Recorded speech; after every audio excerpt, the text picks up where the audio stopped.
Mary sat by the window of her small hospice room, staring at the evening sky where orange melted into pale blue. Her fingers trembled slightly as she held the pen. Her bones ached and her breath had grown shallower these days, but her heart still carried a storm of unspoken words. She looked at the piece of paper before her one last time before writing, "Dear Ethan, I know you don't know me, but I've known about you for years." She had found his story months ago while scrolling through an old newspaper article online. A former soldier who lived alone in the mountains, a man who had once saved children during a war and then vanished from the world. Mary felt drawn to him, maybe because she too had disappeared from life, bit by bit. After her husband died, she wasn't expecting to send the letter. It was just something to do, something to give her thoughts a place to go before the end. "I don't want anything from you," she wrote. "I don't want help or pity. I just needed someone to write to, someone who knows what it's like to lose everything and still breathe."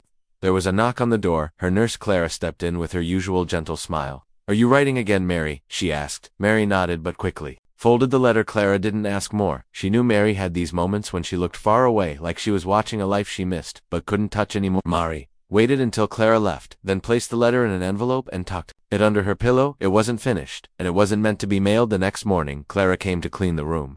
Mary had fallen asleep, but the envelope was lying near the floor. Clara picked it up, read the address, and assumed it was to be posted. She gently slid it into the mail pile without asking. 3 days later, in a quiet cabin hundreds of miles away, Ethan sat sharpening a small piece of wood into a figure when his dog barked. Mail. He hadn't received any in months, maybe even years. When he saw the envelope with shaking handwriting, he almost threw it away, but something made him pause. The name Mary felt familiar, not in a memory kind of way, but in the kind of feeling that wraps around your ribs and doesn't let go. He read the letter slowly, line by line. Her words were raw, honest, full of pain, but not hopelessness. She didn't ask for anything. She only shared memories, grief, love, and loss. She wrote about her husband who had died of cancer, and how the silence afterward was louder than any scream. She wrote about the way her hands missed being held and how some nights she talked to the wind because it felt like the only thing listening. Ethan folded the letter and stared out the window. The forest outside was still covered in snow, quiet like a memory. A woman he didn't know had written to him, not to ask, but to speak. And in some strange way he felt like he had to answer back in the hospice. Mary was getting weaker. Her doctor spoke softly in the hallway with Clara. She may have a few weeks left, maybe less if the infection spreads. Clara nodded, holding back tears she had grown close to Mary over these months, and every time Mary smiled, she saw the shadow of a life full of beauty and pain. Mary didn't know the letter had been sent. She thought about it sometimes. The man in the mountains. What would he think if he ever saw her words? Would he laugh? Would he cry? Would he wonder why a stranger thought of him in her final days? 5 days later, another envelope arrived at the hospice. Clara brought it in and placed it by Mary's side. Mary opened it without knowing who it was. From her hands trembled harder this time. Inside was a short letter, handwritten by Ethan. "Dear Mary, I received your letter. I don't know why it found me, but I'm glad it did. You wrote with a kind of honesty I haven't seen in years. I don't have much to offer, but I'll write back if you want. Someone once told me letters are a kind of lifeline. If that's true, then maybe we can keep each other above the water a little longer. Yours, Ethan." Mary couldn't speak for a long time. She simply held the letter to her chest and closed her eyes. Clara watched from the door and saw something she hadn't seen before. Mary was smiling, but it was different than usual. It was soft, like something inside her had been mended. Later that evening, Mary wrote again. This time it wasn't just about grief. It was about music, the kind she used to dance to in the kitchen with her husband, about the way sunlight looked on Sunday mornings, and how the world felt smaller now, but still strangely beautiful. Her heart poured out into the pages like water breaking through a dam. She didn't notice Clara watching her from the hallway. Clara quietly stepped back and made a note to pick up stamps tomorrow. She had a feeling this was the beginning of something. Ethan sat on his porch the next morning holding Mary's second letter. His hands were calloused, rough from years of silence and survival, but as he read about her dreams and memories, something in him shifted. She wasn't just a widow writing a goodbye. She was a woman clinging to the little things that still mattered. He looked up at the mountain sky, the clouds moving slow like breath. A storm was coming, but inside his heart there was a different kind of wind blowing. A soft whisper that said go. He didn't know what he was going to do or why this mattered so much, but he knew this Mary was not just a letter. She was real. She was dying, and maybe, just maybe, she was waiting for him. Ethan stood up, went inside, and opened an old wooden box. In it was a stack of letters from a man named David, Mary's husband. He hadn't looked at them in 30 years. He picked one up and read the signature. David Latham. His hands began to shake. He whispered to himself, it can't be her. Ethan sat still for a long time, letter in one hand, and the old wooden box resting on his lap. The name David Latham stirred something deep inside, a memory he'd buried decades ago. David had served with him briefly during the war, not as a close friend, but as someone Ethan had watched from a distance. Someone with secrets Ethan never got to ask about, because David disappeared before the war ended. And now, all these years later, his widow was writing to him without knowing the threads.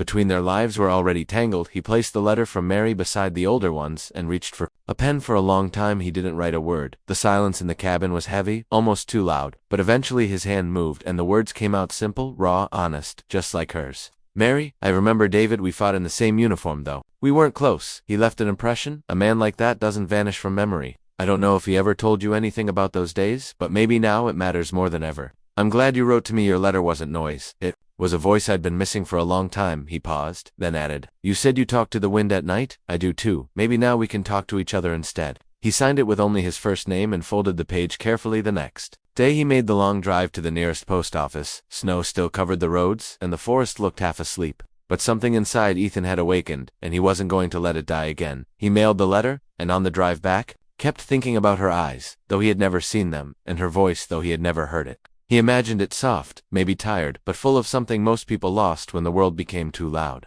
Grace at the hospice. Clara found Mary sitting by the window again. She looked paler than usual, her breathing shallow, but her eyes lit up. When Clara entered, she pointed toward the small table. Did anything arrive today? Clara smiled. Yes, actually another letter. It's from him. Isn't it? Mary nodded without saying a word and took the envelope with both hands. Her fingers hesitated for a moment, then opened it gently like it was made of glass as she read Ethan's words. A tear slid down her cheek, but she didn't wipe it away. It felt good to feel again, not pain, but presence, like someone was walking beside her even. If he was miles away. She looked out the window as the last light of the sun dipped behind the trees and whispered, You remember him later that night? Mary wrote again, Ethan, you don't know how much it means to me that you remember. David, he never talked about the war. I asked sometimes, but he'd only smile and say, Not now, Mary, maybe one day. That day never came, so thank you for giving me even a piece of him I didn't have before. She paused, her hand trembling before writing the next line. I'm not afraid to die, but I'm afraid to be forgotten. She folded the letter slowly, her heart beat a little stronger than before. Claire mailed it the next morning, and for the first time since Mary arrived at the hospice, she noticed something had shifted. Mary asked for music in her room. Soft piano tunes, the kind she once played as a girl. She even asked Clara to sit with her for a while just to talk. Meanwhile, Ethan waited every day by the mailbox. When the envelope arrived, he didn't even go inside, just sat on the porch reading it in the cold wind. Her words cut deep, but they also stitched something together. In him, parts that had stayed broken too long. He picked up his pen again and wrote, Mary, I can't pretend to know what you're going through, but I understand the fear of being forgotten. I've lived in silence too long trying to forget a life I once had, maybe a life I once wanted. I left everything behind thinking it would protect me, but maybe I just disappeared instead of healing. He paused before adding, You are not forgotten. I promised you that. For the next few days, letters went back and forth like lifelines. Each one brought pieces of their stories into the light. Mary spoke of her garden, how the roses never grew the same after David died, how she stopped singing, and how she started writing letters to herself, just to stay sane. Ethan shared stories from the war, the kids he rescued, the friends he lost, and the guilt that stayed even after the guns. Mary stared at the ceiling while the soft hum of the oxygen machine filled her ears. The air felt thinner each day, and even though her body was weakening, her mind had never been more alive. She had started looking forward to Ethan's letters in a way that surprised her. They weren't just words on paper, they were windows to something she thought had died with her husband, untold. Though there was no letter, Clara brought in flowers, instead placed them in the glass jar by the window and asked gently, Would you like to sit outside, Mary, just for a little while? Mary shook her head, then whispered, Maybe tomorrow. She turned her face toward the window, imagining what Ethan might be doing right now. Was he reading her last letter? Did he feel the same strange pull, like someone you've never met yet somehow always known? She closed her eyes and allowed herself to believe for just a moment that maybe he was thinking of her, too far away in his mountain cabin. Ethan zipped up his travel bag. The fire had gone cold, the dishes were washed, and the windows locked tight. He left a small note on the counter just in case someone came looking. Gone south, Ethan. He folded the map again, placing it beside Mary's letters in his coat pocket. As he opened the truck door, he looked back at the cabin, then whispered, Time to keep a promise. The drive was long, the roads unfamiliar, but Ethan didn't stop except to fuel up and stretch. He replayed her words over and over in his head, especially the last one, I'm not afraid to die. I'm afraid to be forgotten. He didn't know exactly what he would say when he saw her, but something deep inside told him he had to go, even if it was just to say goodbye. He reached into the glove compartment to check the letters again, but instead found something else tucked underneath, an old photo, creased and yellowed. Two soldiers standing side by side. One of them was David Latham. Ethan's hand trembled slightly as he flipped it over. On the back, written in faded ink, were the words, You'll find her when you're ready.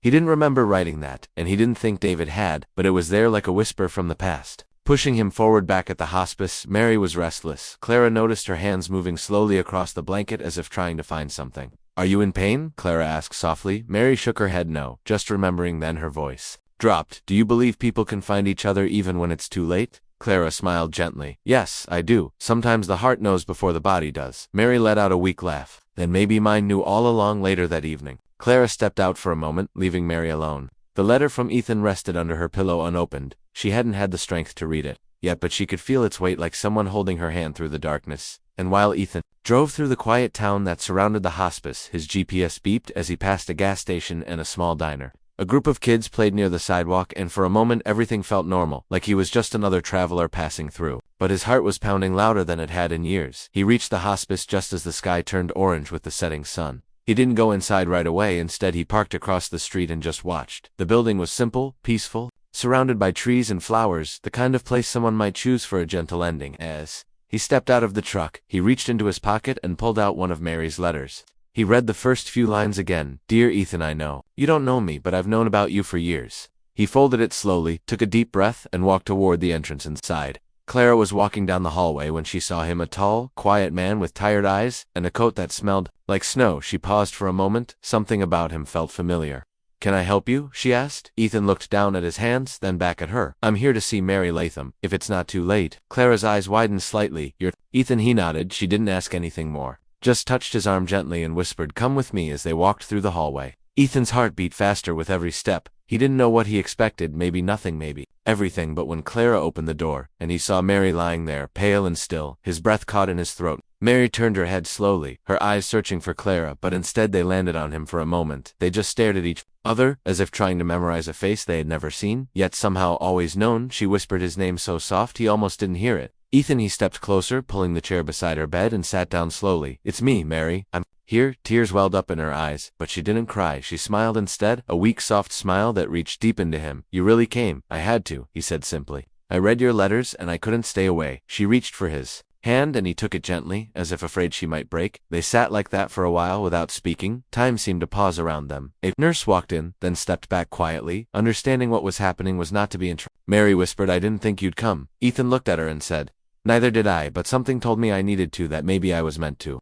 She turned her head slightly toward the window where the first stars had begun to appear. Do you think people can find each other too late? She asked again. Ethan squeezed her hand softly. No, I think the heart knows its time, even when the world doesn't. As she closed her eyes to rest, he reached into his coat and pulled out the old photo of David and him. He placed it gently on her nightstand. Then he whispered something she would never forget. I didn't come to say goodbye, Mary. I came to say thank you. The room was quiet, except for the faint ticking of the clock. In the steady hum of the oxygen machine, Mary lay still, but her fingers gently curled around Ethan's. Her breathing was shallow but steady. Her eyes opened slowly as if waking from a long dream, and when they met his again, it was like they had been talking for years without words. Ethan sat beside her, silently unsure what he was allowed to feel, but knowing deep inside that whatever this moment was, it mattered more than anything he had left behind. He looked around the room, the soft yellow lamp, the photos by her bed, and a worn book of poetry on the nightstand. Then his eyes landed on something that made his heart pause.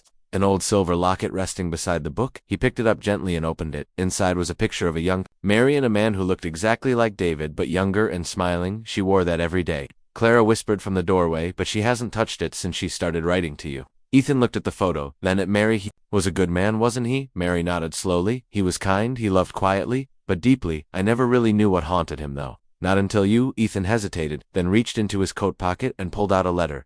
I wasn't sure if I should give it to you. It's from David, written long before he died. I found it after he left the camp. We thought he had deserted, but now I think he just left because he couldn't carry it anymore. Mary's hands trembled as she opened the letter. The paper was old, the ink faded, but the words were still clear. Dear Ethan, if you find this, it means I didn't make it out. I need you to find her one day. Her name is Mary. Tell her I was never brave enough to say the truth, but I loved her more than I feared my past. Her eyes filled with tears, and the letter dropped from her hands onto the blanket. Ethan picked it up carefully and placed it back into her fingers. He asked me to find you before he even knew he wouldn't come home, he said quietly, but I wasn't ready then. Mary wiped her eyes slowly. I waited for him to open up all those years. I waited through his silence, through his nightmares, through his pain. But he never did, and I stopped asking. I thought, maybe I didn't deserve the truth. No, Ethan said firmly. He wasn't protecting himself, Mary. He was protecting you from the things he saw, the things he did, the guilt he couldn't erase.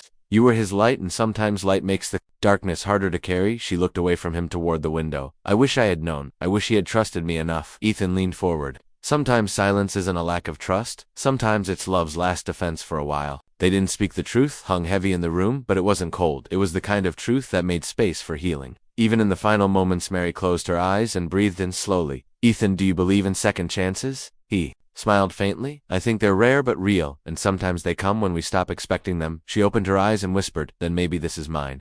Outside, the sky turned gray with soft clouds moving across the horizon. Clara stepped in and said, there's a storm coming.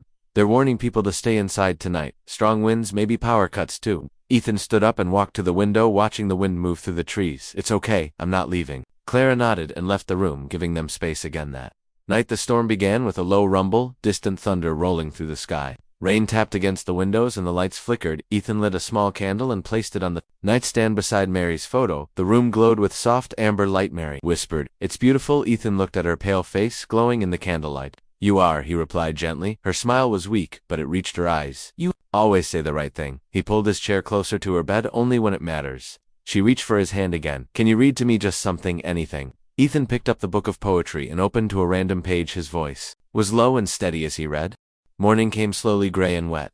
The storm had passed, but the wind still whispered against the glass. Ethan hadn't slept. He stayed in the chair all night, holding Mary's hand, listening to her quiet breaths. She stirred once or twice, mumbling words he couldn't understand, but each time she squeezed his fingers gently, as if reminding him she was still there. When Clara stepped in with warm tea and a soft smile, she paused, seeing Ethan still at Mary's side. You didn't sleep at all? She asked softly. Ethan shook his head, didn't want to miss anything. Clara nodded with understanding. She had a peaceful night, the best one in weeks. Mary's eyes opened slowly and focused on Ethan. You stayed, she whispered. Ethan leaned closer. Of course I did, she smiled weakly. Even the wind couldn't blow you away. Later that morning, Mary asked for her box of old letters. Clara brought it to her bed carefully. Mary opened it with shaking hands, pulling out old memories, photos, birthday cards, little notes David had written when they were young. He used to write me poems on napkins, she whispered. Silly things, but I saved every one. Ethan watched her quietly until something caught his eye. Tucked beneath the pile was a letter, not yellowed like the others, but clean, sealed, and untouched.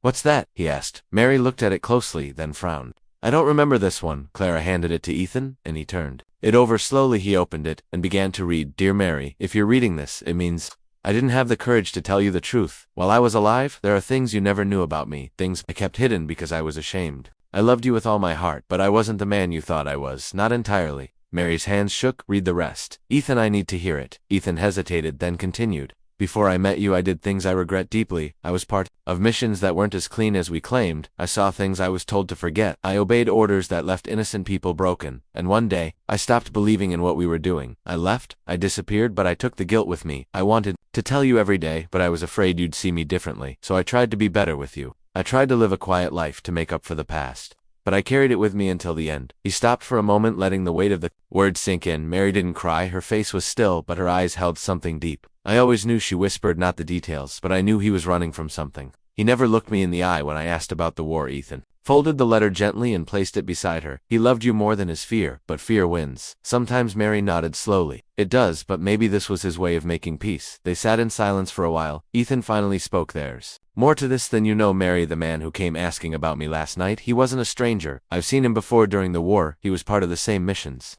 David mentioned. Mary's brow furrowed. Then why is he here now? Ethan looked toward the window. Because some people never stop hiding things, especially when the truth could cost them everything. Suddenly, Clara stepped back in, holding a phone. There's someone on the line for you, Ethan. He wouldn't give his name, said you'd know who he is.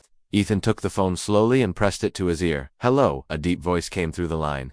You should have stayed in the mountains, Ethan. Some ghosts need to stay buried. Ethan didn't flinch. I'm not here to dig up ghosts. I'm here for Mary. The voice grew colder. She doesn't need the truth. It'll only hurt her. Let her die in peace. Ethan's voice was calm, but firm. She deserves the truth more than any of. As the line went dead, Ethan handed the phone back to Clara, who looked at him with concern. Do you think he'll come back? Ethan nodded slowly. Yes, but I'll be ready. Mary watched him with a look of quiet strength. Don't fight for me, Ethan. Not like that. He sat beside her again. I'm not fighting. I'm just not running anymore. That evening, Ethan stepped outside for air. The wind had calmed, the sky was clearing, but the weight on his chest hadn't lifted. He lit a cigarette, something he hadn't done in years, and leaned against the railing. Lost in thought, he didn't hear the footsteps behind him until it was too late. A tall man in a dark coat appeared from the shadows. You always had a weakness for lost causes. Ethan didn't move. And you always had a talent for threats that sound like advice. The man stepped closer. What do you think will happen when she learns the full story, when she finds out what David really did, what we all did? Ethan's voice was cold. She already knows enough. And she still smiles when she hears his name. That's more forgiveness than any of us deserve. The man shook his head. You're making a mistake coming here. You've stirred up things better left alone. Ethan turned to face him. Maybe, but at least I'm not hiding anymore. Without another word, the man turned and walked away, disappearing into the night. Ethan stayed still for a long time, listening to the quiet, then he whispered to himself some truths. Don't wait for permission, they just arrive back inside. Mary had fallen asleep, the letter from David still clutched in her hand. Clara covered her with a blanket and sat by her side for a moment, watching the rise and fall of her breath outside. Ethan stood guard, not just over Mary, but over the fragile piece between what had been and what was still trying to be healed. The next morning was quiet. Mary was still sleeping when Ethan stepped back into her room. Clara handed him a cup of coffee and whispered, "She's weaker today. Didn't eat much and barely spoke." Ethan nodded, his face unreadable. He sat beside Mary, watching her chest rise and fall slowly, her breath lighter than before, like the wind just before it fades. He reached into his coat and pulled out a small notebook, flipping through pages of memories, half-written letters and quiet thoughts. He found a blank page and began writing, not to her but for her, just in case she never heard these words spoken. "You've given me something I thought I'd lost, Mary. A reason to speak again, a reason to be seen. For years I've been invisible. Not because the world forgot me, but because I let it. I buried everything I was, so no one would see what I'd done, but you read my silence like it was music. You saw me when I didn't deserve to be seen." He closed the notebook, placed it on her nightstand, and held her hand again. Her skin was colder this morning, fragile, like old paper. He leaned closer and whispered, "I'm still here, Mary. I'm not leaving, not now, not ever." Down the hall, Clara answered a call from someone asking about Mary's condition. The voice was low, tense, familiar. She froze when the man said, "Tell Ethan to leave today, or tomorrow won't come." Clara's hands tightened around the phone. Is that a threat? But the line went dead. She returned to Mary's room, her face pale. Ethan stood up as she entered. "Something wrong?" he asked. Clara hesitated. "Someone just called, said your name, and left a warning." He sounded serious. Ethan's face darkened. "He was here last night, tall, dark coat, clean but cold eyes." Clara nodded. "That's him." Ethan looked out the window, thinking quietly. He doesn't want the past to be spoken, doesn't want people like Mary knowing what we buried. Clara's voice shook. "What did you bury, Ethan? What's so dangerous about the truth?" Ethan sat back down, eyes still on Mary. "We were part of missions that never made it to the news. They were supposed to be clean, but they weren't. Children went missing, villages burned, names erased. We were told to follow orders, no matter what. David was part of it. He didn't agree. He walked away and they let him go on one condition." In silence, Clara whispered, "And now that Mary's asking questions, silence isn't enough." Ethan nodded. "He's afraid she'll tell someone. Afraid someone like me will confirm it." Clara stepped closer. "Then what do we do?" Ethan looked at Mary, his voice steady. "We let her decide what's worth remembering." As night approached, Mary stirred, her eyes fluttering open. Slowly, Ethan leaned forward. "You're awake?" She gave him a soft smile. "I thought I dreamt you again." He took her hand. "I'm here, Mary, always." She looked toward the candle flickering on the table, then at the notebook. "Did you write something?" He nodded, and passed it to her. She read slowly, her eyes filling with tears by the last word. She looked up. "You have more to say, don't you?" Ethan exhaled. "Yes, but I don't want to hurt you with it." Mary shook her head. "Hurt me with silence. That's what David did. Don't leave me with half-truths, Ethan. I'm dying. I can take it." Ethan hesitated, then spoke quietly. "David tried to protect you from what he became. We all did things that haunt us, but David, he refused to become like them. He left because he wanted to build something good with you, but he carried that war in his chest every day." Mary nodded slowly. "He never said it, but I saw it in his sleep, in the way he'd hold me tighter when thunder struck. I always wondered what ghosts followed him." Ethan looked down now. "They follow me too, and one of them is here trying to scare me away." Mary looked into his eyes. "Then let me tell you something. He never did. I knew he was broken, but I chose him anyway, just like I choose to believe you came here not to run from your past, but to stand in front of it." He smiled faintly and pressed her hand to his lips. "I came because you called, and now I don't want to leave," she whispered then. "Don't just stay until it's done." That night, a knock echoed down the hospice hallway. Clara opened the front door cautiously, but no one was there, only a single envelope left on the doormat. She brought it to Ethan and handed it over. He opened it carefully. Inside were photos, black and white grainy images from years ago, soldiers standing in front of burning buildings, children crying, women hiding behind walls of rubble. The sun rose slow and gold over the quiet town, casting a soft glow across the hospice room. Mary lay in her bed, eyes half open, her chest rising with shallow, steady breaths. Ethan sat beside her, his fingers laced through hers, his coat still damp from the morning dew. Clara entered with a small suitcase and a folded blanket. "It's ready," she said. "I got the travel chair, oxygen tank, and clearance from the doctor. You've got a few hours, if her strength holds." Ethan nodded with quiet gratitude. Mary opened her eyes and whispered, "Is it morning?" Ethan smiled. "It's morning. And we're going to the sea." Her lips curled into a fragile smile. "Then let's not waste time." They wrapped her in the blanket, placed her gently in the travel chair, and secured the oxygen carefully. Clara gave her a soft hug. "Call me when you're on the way back." Mary nodded and whispered, Thank you for everything, Clara. Ethan wheeled her out of the hospice the morning, air crisp and the roads still damped from yesterday's storm. He lifted her carefully into the passenger seat and placed a chair in the back seat. Comfortable, he asked. She nodded. Feels like I'm flying? The drive was long, winding through green hills past quiet rivers and sleepy towns. Mary dozed for part of it, waking now and then to ask about the trees or the names of distant birds. She held his hand during the silences, not out of fear, but because it felt right finally after hours. The scent of salt filled the air and the sky opened wide, revealing the endless blue of the sea. The waves crashed gently, the horizon stretching. Like a quiet promise, Ethan pulled over near a quiet shore, the sand untouched, the sky soft with clouds. He carried her to the edge of the water, her head resting on his shoulder, her eyes open wider than they had in days, tears spilling quietly. It's more beautiful than I remembered, she whispered. Ethan set her down gently on the blanket near the rocks and sat beside her, the breeze tugging at his coat. For a long time they didn't speak. The sea spoke for them, roaring, then softening the wind, carrying their silence with reverence. Mary turned to him. Do you think he ever came here? David, Ethan thought for a moment. Maybe in his dreams, maybe. On nights when the guilt was too heavy, and he needed something bigger than himself. She nodded. I used to dream of this place with him. But he never spoke. He just stood in the water watching the sky. Ethan looked at her then. Maybe he's here now. Watching with you, she smiled weakly. Do you believe in souls, Ethan? He hesitated. I didn't for a long time. But I think yours pulled mine out of hiding. So yes, I do now. She leaned her head against his shoulder. I don't want to be remembered for how I died. I want to be remembered for how I waited, how I forgave, how I kept loving even when no one came. Ethan touched her hand. You will be remembered for exactly that and more. She closed her eyes. I'm tired, but this is the good kind of tired. Ethan wrapped his arm around her shoulders, holding her as the waves rolled in and out like breath. Mary's chest moved slower. Now the pauses between each inhale growing longer. Then she whispered, there's one more thing I need to give you. She reached into the small pocket of her blanket and pulled out a photo. Ethan recognized it immediately. It was the same photo from David's file, the one of the two soldiers standing in front of a burned village. She handed it to him with shaking hands. David gave this to me before he died. Told me to give it to the man who reminded me I was still alive. I didn't know what he meant then, but I do now. Ethan stared at the photo as tears filled his eyes. He knew you'd save me even before you met me. Mary smiled and whispered, maybe love moves in ways we can't see. Suddenly the peaceful silence broke. A car pulled up on the road above them. Ethan turned to see a man step out, the same one from the hospice, tall, cold eyes, dark coat. He began walking down the slope toward the beach. Ethan stood shielding Mary with his body. What do you want? He said sharply. The man stopped a few feet away. You think you're doing something noble, bringing a dying woman to dig through old graves? But what you're doing could ruin lives, expose names that were meant to disappear. Ethan's voice was calm but fierce. She has a right to the truth, to every piece of it. The man's eyes shifted toward Mary. She's not going to live long enough to matter. Ethan stepped forward. You came to threaten, but all I see is a man afraid of a dying woman's strength that says more about you than anything. The man looked at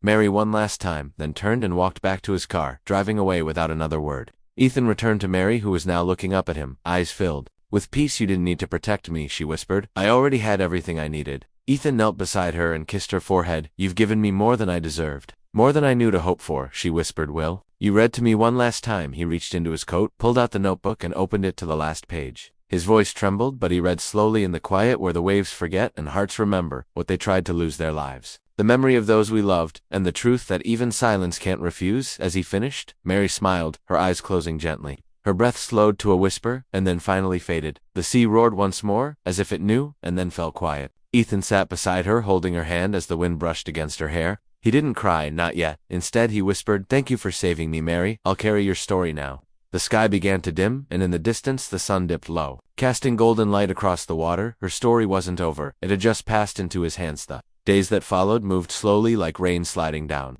a window pane. Ethan stayed by the shore with Mary's body until the sun disappeared behind the ocean. The ambulance arrived quietly. Lights dimmed, no sirens. The nurses handled her with care as if she were made of light and wind. Ethan didn't speak as they took her away. He simply stood by the waves, listening to the silence she left behind. He returned to the hospice to collect her things. Clara met him at the door, her eyes swollen with tears. She was waiting for you, you know, she whispered. All this time she kept saying someone was coming, not to save her but to remind her that she mattered in the end. Ethan packed slowly, placing her photos, books, and letters into a small suitcase. He found the notebook he'd written in, still resting on the nightstand. He flipped through the pages, reading each one like a heartbeat, until he reached the last entry. She'd written something he hadn't seen before her, handwriting shaky but clear. Ethan, if you're reading this, it means I've left the room, but not the story. Don't let the truth die with me. Don't let the silence win. We were more than pain. We were proof that even broken things can be beautiful again. He closed the notebook, pressing it to his chest. Clara walked him out to the car, and before he left, she handed him a sealed envelope. She gave this to me days ago, told me not to open it, just to give it to you when the time was right.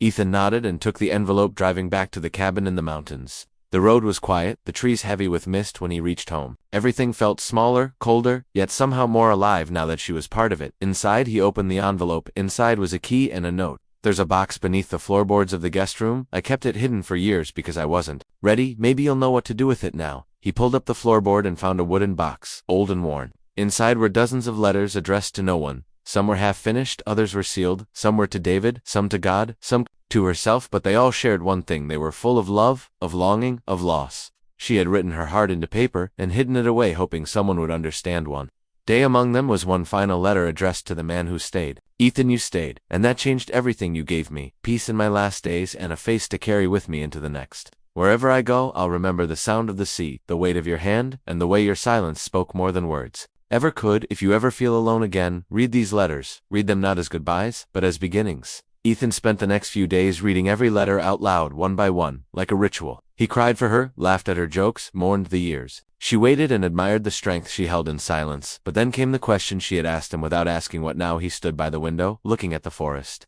Outside, snow beginning to fall again. The man in the dark coat might return. Others might try to bury what had surfaced, but Ethan knew what Mary would have wanted. He sat at the desk and wrote a letter, not to a person but to the world. I once lived in silence, believing that forgetting was safer than remembering. I carried ghosts I didn't name, and guilt I didn't deserve.